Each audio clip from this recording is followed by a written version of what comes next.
The field of scientific management developed quickly in the United States between 1895 and 1920 and focused on improving the efficiency of manufacturing facilities and their workers.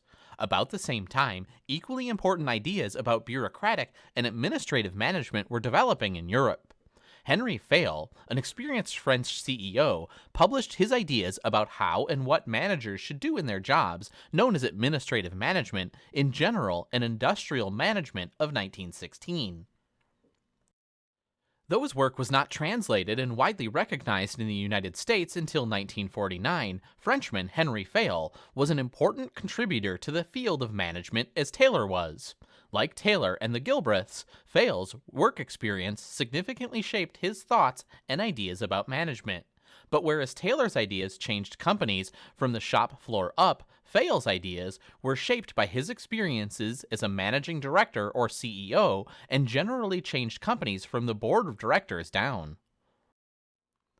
Fayol is best known for developing 5 functions of managers and 14 principles of management, as well as for his belief that management can and should be taught to others.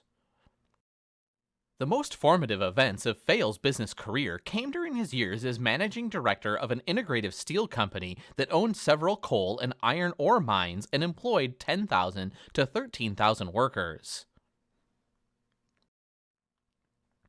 Fayol argued that managers needed to perform 5 managerial functions if they were to be successful: planning, organizing, coordinating, commanding, and controlling.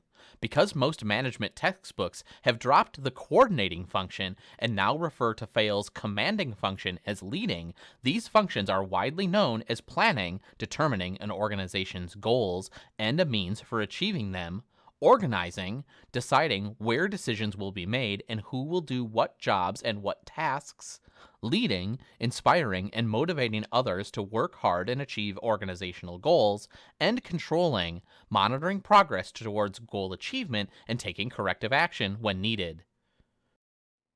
In addition, according to Fayol, effective management is based on 14 principles. Let's take a look. Increase production by dividing work so that workers complete smaller tasks or job elements.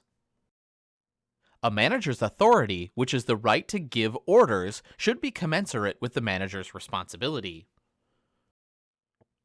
Clearly defined rules and procedures are needed at all organizational levels to ensure order and proper behavior.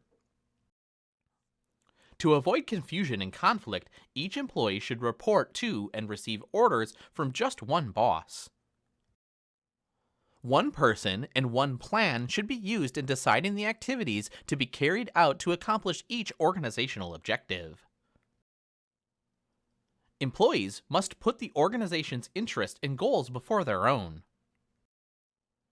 Compensation should be fair and satisfactory to both the employees and the organization. That is, don't overpay or underpay employees. Avoid too much centralization or decentralization. Strike a balance depending on the circumstances and employees involved. From the top to the bottom of an organization, each position is part of a vertical chain of authority in which each worker reports to just one boss.